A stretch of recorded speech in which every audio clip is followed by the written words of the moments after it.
All right, so 5, 4, 3, 2, and 1. All right, folks, welcome back to the Trauma Therapist Podcast. I am very excited to have as my guest today, Jenny Hughes. Jenny, welcome. Thank you so much for having me. You're welcome. So Jenny is a licensed clinical psychologist specializing in the treatment of trauma and PTSD. As a clinician, she practices EMDR, cognitive processing therapy, and prolonged exposure therapy. Jenny recently published a workbook designed for clients to use on their own or with their therapist called the PTSD Recovery Workbook, which can be found on Amazon. Through her clinical work, Jenny discovered that her true passion is to support other trauma therapists through the inevitable experience of vicarious trauma. While trauma work is incredibly rewarding, Jenny knew therapists making space for this healing deserve to be cared for too. This inspired her to create the Brave Trauma Therapist Collective, a membership site that helps trauma therapists go from feeling drained, demoralized, to energized and empowered. Members of Brave work with Jenny to become more aware of how to name VT, develop realistic ways to tame VT, and ultimately reframe it by thriving in their professional and personal lives. Well said. Welcome. Thank you. All right. So before we get going here, share with the listeners where you are from originally and where you are currently. Yeah, so originally I'm from Colorado. I was raised in a little mountain town just west of Boulder, and then lived there until I was about 25, and then went to the West Coast for grad school. Okay. And then came to New Orleans for internship and stayed on there, and New Orleans stole my heart and soul. Wow. And then now I'm in Houston, and moved here to be with my now husband and the family that we have. So that's kind of my journey all across the western half of the United States. Awesome. All right. So let's get going here. How the heck did you get into this field? I mean, I think a lot of it is me search. I was one of those weird people who the first day of undergrad knew that I was going to declare psychology. And I decided that I was going to go heal all of the substance abusing adolescents because that's what, had been doing right before starting college. Grew up with other substance stuff in my family too. And so that's where I thought I was going. And I continued that thread of psychology, but once I finished undergrad, I started working with kids in foster care. And that took me really focusing on the trauma aspect of it, which there was still that thread connecting it to substance use because that's often a part of trauma and abuse for kids. But then I really fell in love with the trauma work. And I also had to acknowledge to myself that I wasn't cut out to do substance use work. I couldn't have enough my own personal boundaries around that. My own biases would get in the way too much. And say more about that. What do you mean? My dad was an addict and he never got better. I have other family members in my family who never got better. And I know that people get better from substance abuse and use, but those were really critical experiences for me growing up and really important relationships that were tattered in a lot of ways. And even doing my own work around it, it still is just this nagging thing in the back of my mind. And so I set that professional boundary for myself.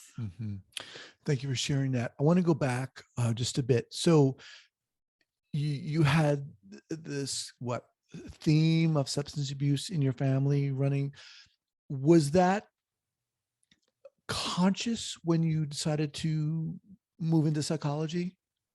Oh yeah, Okay, it was very much, I'm going to fix myself through other teenagers who are using and abusing substances. Because I went through my own, experiences of that. I was fortunately never developed any addiction, but definitely was using substances in risky ways. And so I was able to, move out of that and wanted to then give back to kids like that. But I think really it was an immature desire to learn more about myself at that time in my life as an 18, 19-year-old kid. So, right. So I want you to talk more, if you would, about the foster care experience. And you said trauma is obviously apparent there. Can you share with us some specific examples of what you were seeing and how that was impacting you? How that, Mhm. yeah. Yeah, actually, right behind me, this mosaic is from one of the first kids I ever worked with in a clinical manner. So I was working for the Boulder Mental Health Center, and I was a youth advocate. So it was like a clinical mentor. And so I was working with kids in the community, but also like in their homes, and lots of just like really in the trenches work. And the kid that made this for me, I think, really set me on the course of the rest of my career without knowing it. But she had gone from, she lived, I think she actually came from Texas, but she lived out of state. She had gone through multiple residential homes, group homes, all the things. She fortunately, once she got to Colorado, she had a couple rocky like placements, but then she got into a therapeutic foster care home. And her foster parents were amazing, and they were so supportive, so validating, and were able to hold her pain with her. Mm-hmm. And so, that was my first foray into working with kids in foster care. Not all the kids in that job that I worked with were in care, but she certainly imprinted on me and set the stage for a lot of the research I would do later around mentoring kids in foster care that I then did at the Kemp Center in Denver, where we were looking at just the healing role of relationships for kids and for kids in Mm-hmm. care. And that question of, is it really true that, one or two adults can change the course of a kid's life, even a kid who's had so much trauma that they are no longer in the home of their biological parents? Oh. And the short answer was yes, from what we were finding in that study. But that was, and then I've worked with other kids in foster care doing TFCBT in homes, doing child parent psychotherapy, and being able to work with the kid and their parents has been, I think, the culminating experience, to be able to see the healing in the child parent relationship with the Mm-hmm. child and the parent from whom they've been removed. Mm-hmm. When you started working with that kid or other kids, for example, and you started as a younger clinician learning about trauma, I mean, that can be pretty intense in and of itself, right? What was that like for you? Because I mean, let's face it. I mean, that's why you created this program, to help other therapists deal with it. What was that like for you, learning about this trauma and seeing it in these kids and saying to yourself, how did that come about? I want to do this. I want to help these kids. It, I mean, so it's funny because at the time when I was at the Boulder Mental Health Center, certainly we talked about trauma, but we really, as an approach, took a strength-based approach. And Mm-hmm. so as a team, we took a strength-based approach, and it was such a healthy experience within an organization to really feel held and truly supported by our leadership within our team and the organization, and to know that I could do this work, that they really had my back. And I think that unconsciously set the stage for what I would expect from other organizations, which didn't always follow through with that. Mm-hmm. And so even though we were doing this tough work, and in-home work is hard, Yeah. that's a whole other level of experiencing your clients. But it was the best work that I think I've ever done. I didn't know anything. I didn't know what I Mm-hmm. was doing. I was still in college. I wasn't trained, I was just like hanging out with kids, but had these amazing clinicians guiding me in very subtle ways and helping me to learn about boundaries and how to support myself within the framework they were providing. Mm-hmm. Mm-hmm. So let's talk about, that's interesting. You said they were guiding you in subtle ways. Um, what did you learn about boundaries for yourself? Because very oftentimes it's really easy for inexperienced or new clinicians to um, maybe look through or beyond or past those boundaries in the name of trying to help, you know? Yeah, so my supervisor, her name was Marnie. She actually gave me another thing on there, and it's a quote. Well, wait, But what does that quote say? Do you so want to let me read it? see. It's got to be good if it's on It your. says 100 years from now, it will not matter what kind of car I drove, what kind of house I lived in, how much I had in my bank account, nor what my clothes looked like. But the world may be a better place because I was important in the life of a child. And then it has a little penny in there just to say, like, none of that shit matters. Mm-hmm. And she always reined in my superwoman. She always was like, Jenny, you are not superwoman, and you don't have to be superwoman. You can actually do better work when you're not trying to be superwoman. And so that was when I first learned about, like, not, taking phone calls at 1 a.m, or because that wasn't my job. I wasn't a crisis, person. Right. And just not working harder than my clients too, and their families sometimes. Yeah.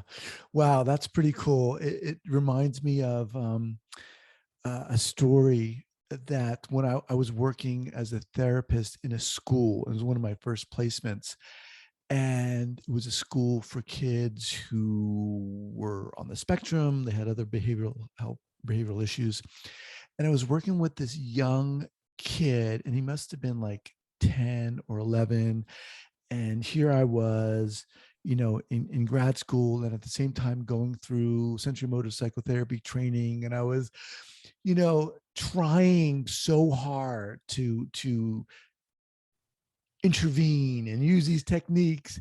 And even when we were outside throwing the baseball around and the football around, that wasn't enough for me, right? I had to do all this other stuff. And I was so frustrated because he wouldn't talk or blah, blah, blah. And at the end of the year, when the kids in the school basically were saying goodbye to the therapist, he handed me this collage of photographs. I don't know how the heck he got them, but it was of him and me, and he framed it. And on the back of it, he wrote this note that said, dear Mr. Guy, I want to thank you so much for helping me.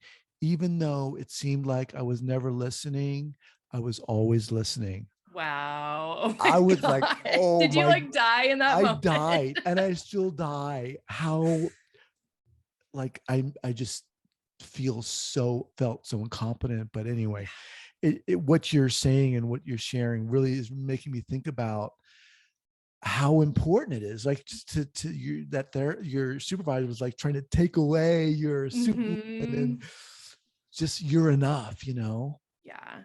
And I think that those years as early clinicians, I think that's truly some of the best work that we ever do. I not only am I in private practice and stuff, but I also work in a medical school, and we just wrapped up with our interns. And so I had my last supervision with them this week, and they were sharing spontaneously just about the feedback that they'd gotten from their clients. And similar, a couple of them, they were really surprised by, the positive feedback and the praise that they got from them. And one of my interns said that there was actually someone she worked with at the beginning of the year who reached out, and she thought this person just kind of dropped off and, like, I don't know what happened to them.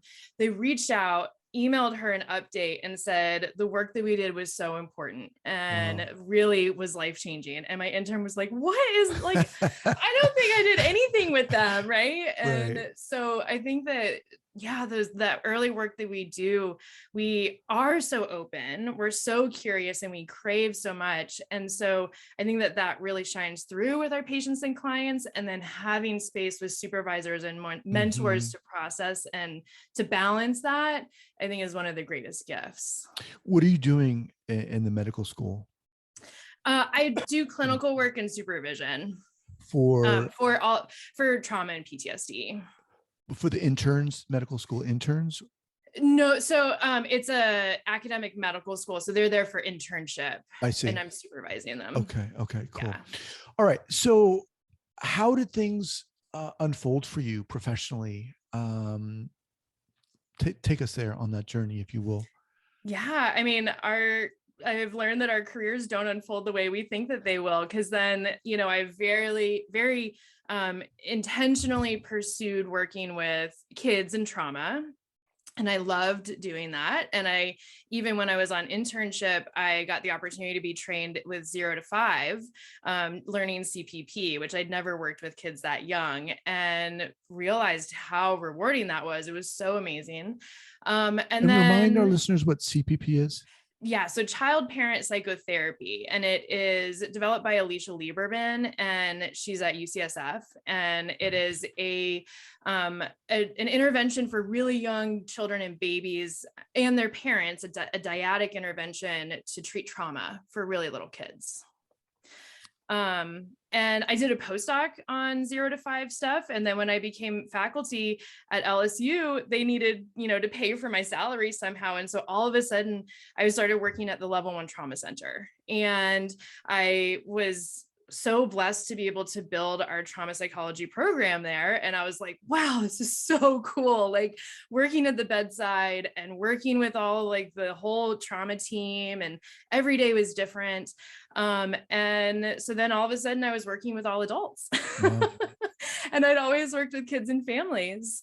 But that was where my career took me, and I wasn't going to fight it. And I was loving it. That sounds like a really rich and intense experience working in that capacity.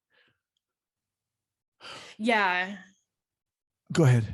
Oh, I was going to say it is. And we were so fortunate that psychology and psychiatry are really valued at that hospital. And I think culturally in New Orleans, trauma is part of the weave of that culture. And so there's not as much education about trauma and trauma-informed care and the importance of identifying it. Like, it was just like, yeah, of course there's trauma. Let's do something about it. And so again, it was a situation where I felt supported, where I felt like, we were all on the same team. So you seem to have a unique experience and perspective. And I think probably a good person to answer this next question. What do you see that newer clinicians who are coming into the field, who are interested in trauma, what do you see or how would you guide them to get into the field, to learn about this? So the first step is just saying, I want to work with someone who wants to do trauma work. So I say it in that way because we've all experienced some kind of a trauma, whether it's big T or little t, and it's all valid, but not everyone's coming to therapy to do work on their traumas. And so the place that I would want to start, and that I like to start with my trainees, is, okay, let's find someone who really wants to do that trauma work, so you can walk them through the treatment and see that recovery is so possible, and so that you can experience the arc of that recovery with this person, because that's one of the things that ultimately fills up your cup. I think trauma work can feel, and so often as a trauma therapist, people are like, oh, I don't know how you can do that work. And so then that feels very isolating and alone for me, when I'm like, no, I do it every day because I see people get better. I see people overcome and thrive despite all of the stuff that's happened. And in terms of like modalities, how do you guide people? What do you say to them? Where do I start? Well, with trainees or with the clients? Yeah, with the trainees. I think that in the trauma world, I think it's really helpful to get trained in at least 1 or 2 trauma treatments. So, because it's that talking about feeling ineffective again, with trauma, we have treatments that work. And so if we can skill up our clinicians and let them know this is a really strong framework for you with all of these skills, and even step by step, then they are going to feel much more confident going into session with their clients, knowing that I can sit with this, I can hold this space with you, and I can help you take the steps forward. So I love doing EMDR. I also really like cognitive processing trained therapy. Even though I was never trained CBT, I was trained very psychodynamically. But I think it takes a very gentle approach to cognitive work as it relates to trauma, and it makes sense to people, especially people for whom their beliefs about the world have been shattered. And it's not so much that they're bothered by the memories, but it's just that they just can never see the world the same, but they know that there's something better. And so I think getting training for a new clinician in a trauma treatment is really beneficial, because then you can spread your wings and you can add your own twist to things, but you have such a strong foundation. Right. So with the plethora of treatment modalities out there, do you just say basically, try something, learn something, or do you try to guide them to be in a more specific way? In other words, does it matter? Because there are people listening to this going, and people have emailed me, Guy, where the hell do I start? Well, for me, in terms of my own comfort, I feel comfortable training CPT, prolonged exposure. Those are really the two that I feel comfortable teaching people how to use. I can absolutely support people in EMDR after they've done their own basic training, but I think that and like somatic experiencing, I think it's important to really do the formal training there. And then certainly, so when people, and to answer your question, I think for me, I want to be working within my own scope, right? Within my own scope of practice. And yet, when we're talking about a trauma-informed lens and approach to the work, I think that is throughout. And so modeling how to reframe things as trauma when someone is really minimizing it, how to, help to validate those experiences when they've never felt supported. So there's the more formalized training piece that I like to do, but then also the modeling of how do we just acknowledge that trauma is part of everyone's life and experience. Right. Okay. So your membership, the Brave Trauma Therapist Collective, how did that come about? So that came about, I've been talking about very positive experiences that I've had within organizations, but there's been really difficult ones as well, where, a lot of our systems out there are broken themselves, unfortunately, and are doing their best to provide care to their patients.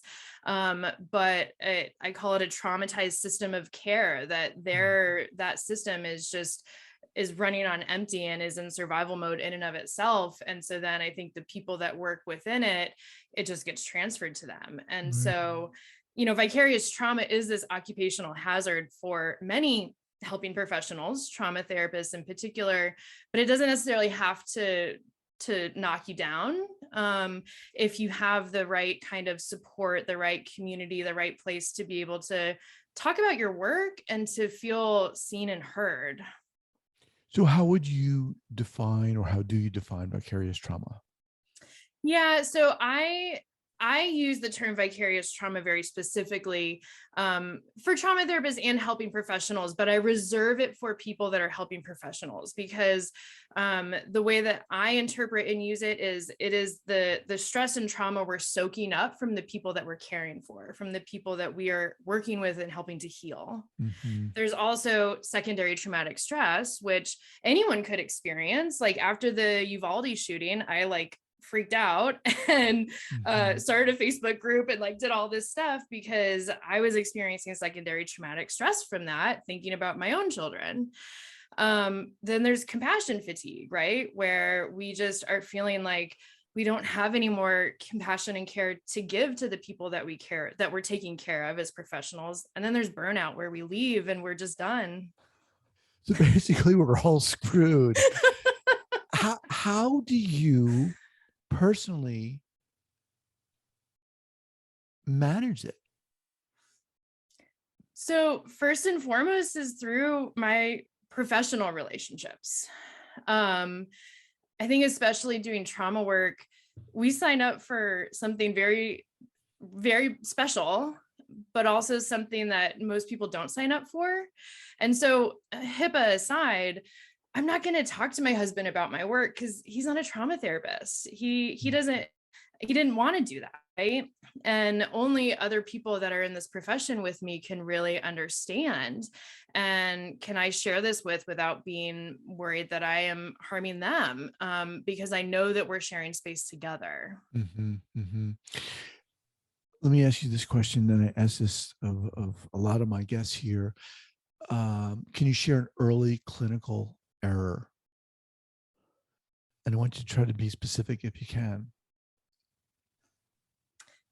Any clinical error as it relates to vicarious trauma? Well, as if it relates to trauma, that would be good. Mm-hmm. The first that just came to mind was, again, working at the Boulder Mental Health Center. One of my clients was in crisis a lot. And I lived like 20 or 30 minutes outside of Boulder up in the mountains. And one night, it was that 1 a.m. phone call I talked about earlier. She called me and I answered, and she was at the bus station in Boulder. And like totally suicidal, like such a crisis situation. And I got up and I drove down and I got her. And thank God everyone was okay, right? Like nothing terrible happened. But that was a huge error on my part, just in terms of like liability and boundaries, but also the message that I was sending to her, that you need to be rescued, that you don't have the resources to be able to take the steps that we've talked about prior to this, to be able to care for yourself. But it also was one where I was met with understanding and compassion from my supervisor, and I wasn't shamed, and we were able to talk about it, fortunately. And so I could learn from it and not have to kind of do the run and hide and pretend like it never happened. Yeah, I appreciate you sharing that. That's a tough one. I mean, a lot of us get into this field because we want to help, but that's such a charged word and it can be defined so many ways. But I want to get back to the Brave Trauma Therapist Collective. So you shared that it came about from some not so positive experiences. So continue sharing with us how that came about, what you did, how you formed it. Yeah, so I wanted to create a community for trauma therapists, because we tend to be quite siloed, either within like clinics that specialize in trauma, or a lot of private practice folks that do trauma work, but maybe don't have other trauma therapists that they're able to talk to. Right. And not in terms of training or consultation, but just have a relationship with, and just like understand we're in this together. And so through Brave, we're able to create that space, both through our community online and monthly Zoom calls where we can all get together and just kind of talk about what it's like. And also, I take time to be able to teach about vicarious trauma, secondary traumatic stress, all that good stuff within our community, so that we have a shared language, and so that we have, each month a shared goal that we're all working on together, so that we can be cheering for each other, holding each other accountable, and also, holding each other up when one of us is really struggling. Right. Okay. So we'll have that Brave Trauma Therapist Collective linked up at the show notes page here at the traumatherapistpodcast.com. You can also access it via your website. Is that braveproviders.com? Yes. Okay. Braveproviders.com. So as we kind of wind down here, what do you suggest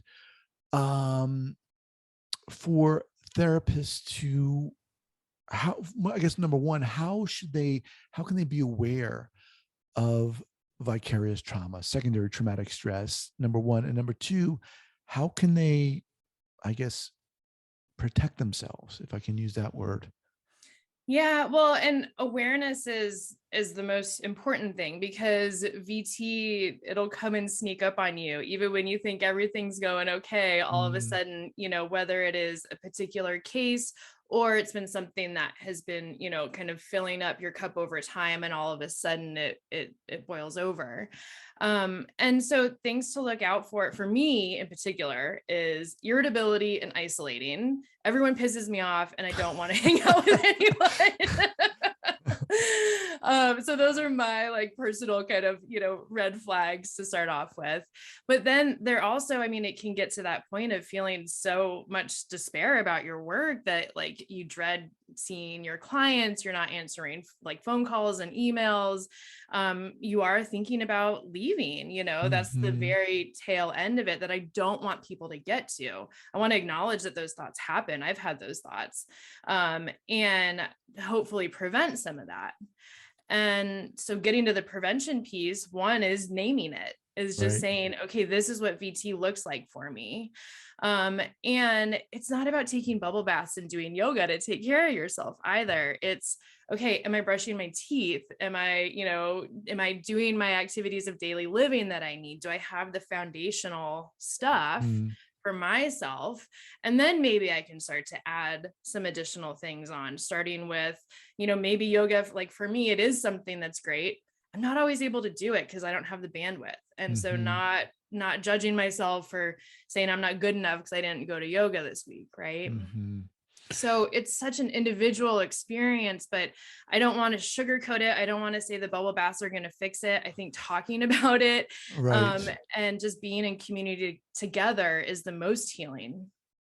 Now, in terms of a therapist's own inner work or work or being in therapy themselves, where does that come into play with this? It definitely comes into play. I think depending on the person and where they are in life. So I was talking to a friend about this recently. For myself, it has been hard to find a therapist that I felt like really understood me. And some of that's my own sort of internal stuff, right? But it also is hard if they're not also a trauma therapist, that Mm-hmm. guilt comes back of like, oh, can I really talk to them about this? Like, Mm-hmm. they don't do trauma work. They chose not to do trauma work. So what do I have to censor myself? Right. And so it's interesting because we know how hard it is for anyone to get mental health care. And then when we experience that, it's really humbling and eye-opening. And I think it has led me to value therapy even more so for myself, and Mm-hmm. also honoring that it's not always accessible for everyone at every moment in their life. Awesome. You have such a rich experience. I love it. I mean, I think you're in such a great position to mentor other trauma therapists and share your experiences of vicarious trauma and burnout and secondary traumatic stress. And I love the way you named all those things, you just rattled off your tongue so easily. Let me ask you this. What do you feel is inside of you that allows you to do this work? I think it's similar to the thing that lets me do trauma work with my clients is I know that it heals. I know that through community together, we are able to heal, and to keep doing the work that we love and the work that empowers us, Right. right? I feel like, and a word that I use a lot is like, I'm a badass trauma therapist. Like, it's really cool being a trauma therapist, but it's also really tiring at times. And so I'm able to do this because I know when I'm with other trauma therapists that we fuel each other. That's awesome. All right, Jenny, how about a go-to book recommendation, whether trauma related or not? What do you look like you have Yeah, something right there? so I do. So trauma stewardship. Oh yeah. So we're in the free Facebook group that I have. It's just called the Brave Vicarious Trauma Community, and it's for any kind of helping professional. We're doing a book club on Oh, trauma cool. stewardship right now. So we're going through it chapter by chapter, which is really awesome. I really needed to reread it. It's one of those books that you have to come back to, Yep, just like yep. any of the work in VT, you always have to be coming back. And Laura just does, her writing style is so accessible, and she is just speaking to your soul. It's not like clinical jargony, and yet it meets clinicians where they're at in terms of their level of education. So Awesome. So that's Trauma Stewardship by Laura Vandernoot Lipsky, right? Right. She yeah. was past guest on this podcast. Awesome. All right. So you are once again, your website is braveproviders.com. Yep. Dr. Jennifer Hughes, I want to thank you so much for being on this podcast. Is that the best way for people to get in touch with you, your website? Yep. Yep. So they can go to the website, excuse me. And right now it'll go to get my free Vicarious trauma tracker, which Okay. is really helpful. And then there's the contact page. I'm still working on building out the other pieces of the website. Awesome. Sometimes you have to build the plane while flying it. Yep, So, but yes, and they can contact me directly through there. Awesome. Well, it was a pleasure having you on here and meeting you, and super inspiring. Thank you so much. Thank you so much, guys. This has been a pleasure. All right. Take care. Bye.